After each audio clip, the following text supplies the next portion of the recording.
Number 7, triple cycle. This is a great period for you to do a bit of mental cleansing, refurbishing, and expanding because 7 is all introspective and mental. You will want to think hard about everything before you do it. Meditating just for the opportunity to sit by yourself and enjoy it will be a great pastime for you.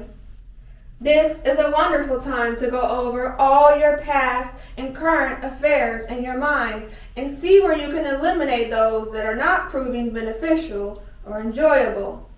This may mean friends, associates, or acquaintances.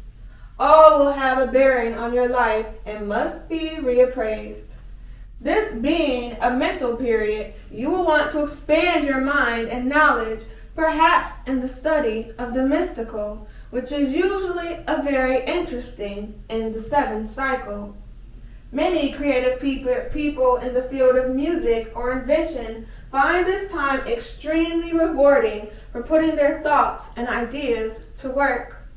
Since it is more mental than physical, it will require that you work out all your concepts from an intellectual and practical viewpoint rather than a physical implementation of them.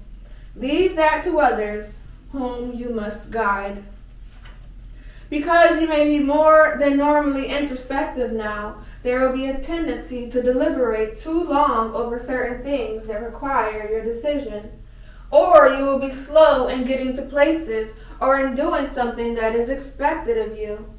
This must be guarded against, or you will lose out on something of importance to you.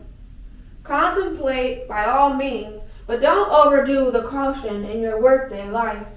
Do your meditating when time permits you to seclusion and freedom from other duties.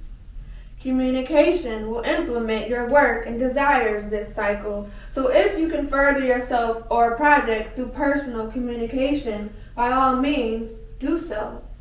But limit your personal contacts to small groups for now. You will not be as outgoing and effervescent as you would in a 3 or 5 cycle. Spiritualism is also a great influence in the 7 cycles, more so than any other time. Avoid relationships that have no spiritual basis during this cycle. In other words, romances or partnerships that are sincere and based on honesty and belief in a higher power are beneficial. Others are not. So beware of flighty or fickle relationships now.